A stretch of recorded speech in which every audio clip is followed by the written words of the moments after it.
Comment être exonéré d'impôts sur la plus-value lors de vos reventes immobilières?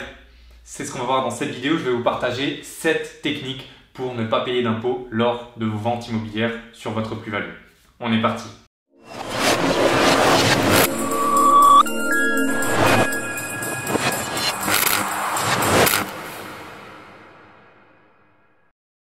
Bonjour très chers investisseurs, chers amis, je suis Franck, le fondateur d'Immomillion, une société qui aide les personnes à se transformer grâce à l'investissement immobilier.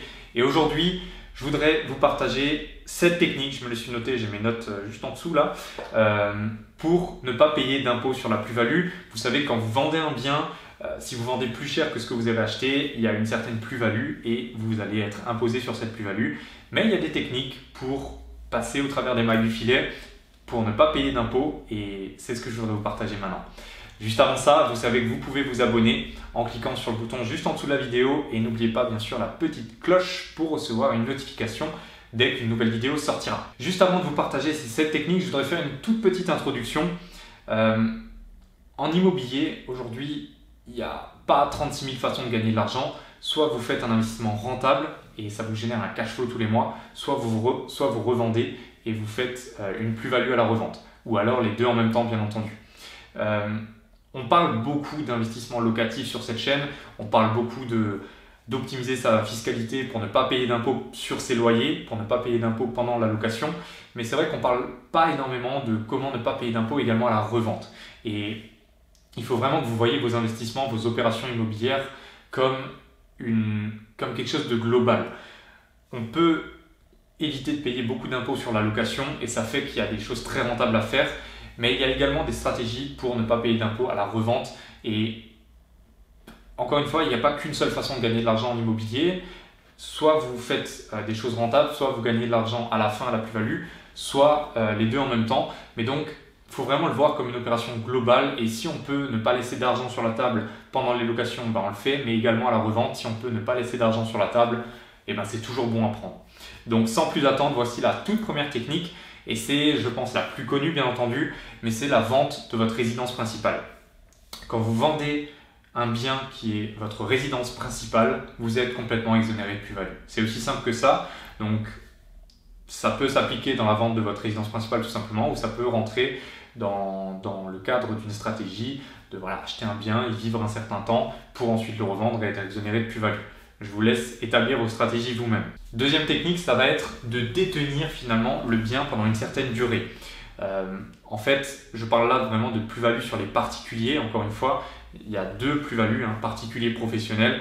La majorité des techniques que je vais vous partager, c'est sur la plus-value des particuliers. Sinon, je vous le dirai quand c'est sur la plus-value des professionnels.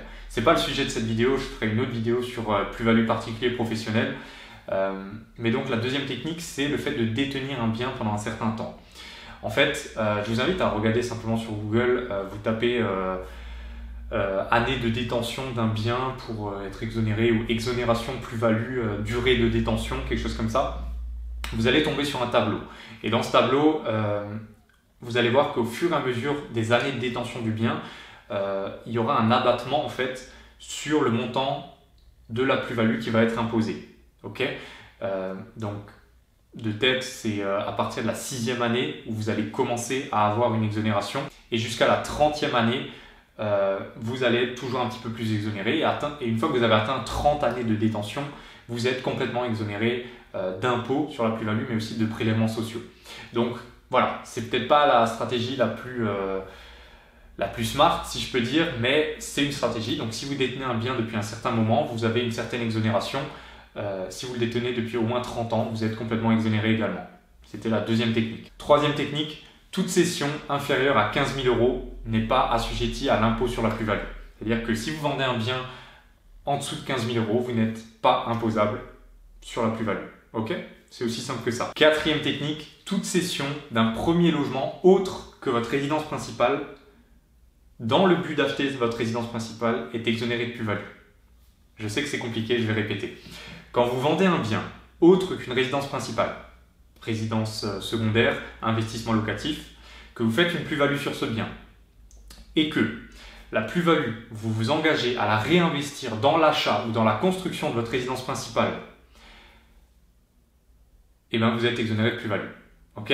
Donc, il y a par contre deux conditions à respecter. C'est que quand vous vendez ce premier bien, admettons que vous avez un appartement que vous louez, il ne faut pas que vous soyez propriétaire de votre résidence principale dans les 4 années qui précèdent la vente. C'est-à-dire que si vous vendez en 2020, il faut que depuis 2016, vous ne soyez pas propriétaire de votre résidence principale. Vous pouvez être locataire, mais pas propriétaire.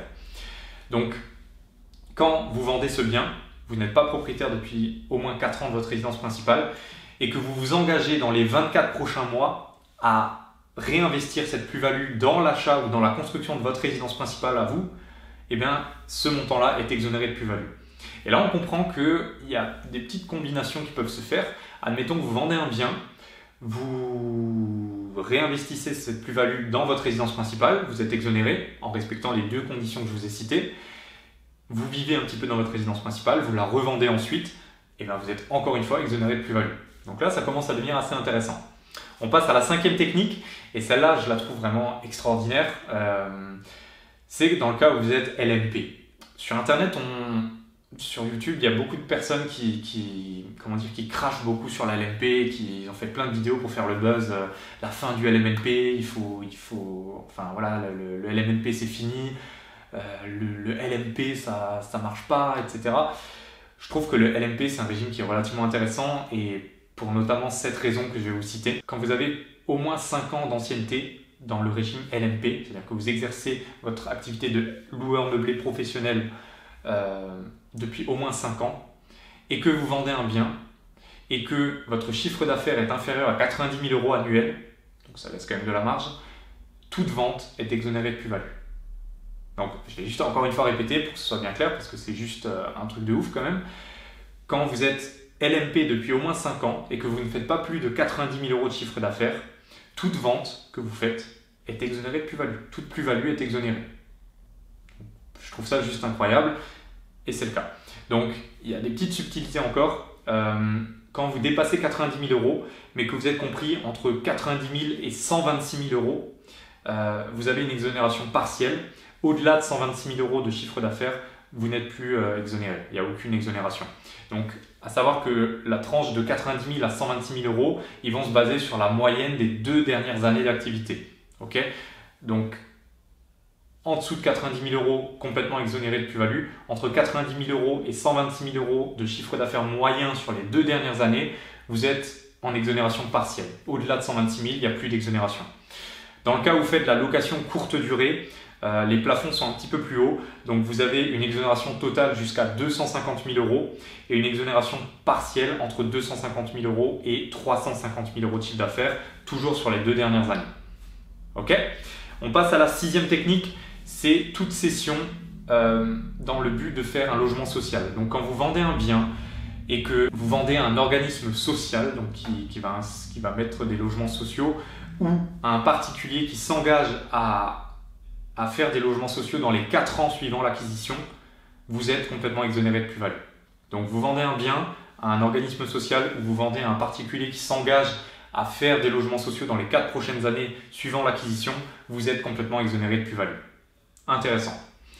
7e et dernière technique, c'est le cas de vente dans des zones tendues. Donc, on parle ici des zones tendues. Une zone tendue, c'est quoi? C'est où la demande de location est beaucoup plus importante que l'offre de location. C'est-à-dire qu'il y a trop de demandes pour pas assez d'offres. C'est ce qu'on appelle une zone tendue.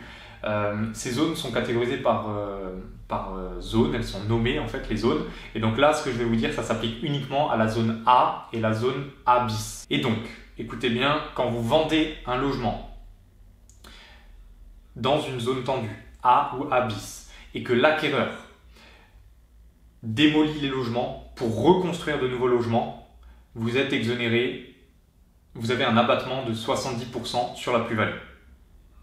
Ok? Donc je répète, quand vous vendez un logement en zone tendue, zone A ou A bis, que l'acquéreur démolit les logements pour reconstruire des nouveaux logements neufs sur le même immeuble, vous bénéficiez d'un abattement de 70% sur la plus-value. Donc si la plus-value était de 100 000 €, vous ne serez pas imposé sur les 100 000 €, mais uniquement sur 30%, moins 70%, donc uniquement sur 30 000 €. Ok? Donc voilà, c'était la dernière technique. Je sais qu'il y en a encore quelques autres, volontairement je ne les ai pas mises parce que je pense qu'elles s'appliquent dans beaucoup moins de cas, mais n'hésitez pas à me les partager en commentaire si vous les connaissez. N'hésitez pas à poser vos questions, je sais que vous pouvez avoir peut-être des questions là-dessus, il y a des choses qui n'étaient pas hyper claires peut-être, j'espère en tout cas avoir été assez clair. Donc si j'étais assez clair et que vous avez apprécié cette vidéo, n'hésitez pas à me le faire savoir en mettant un petit pouce bleu.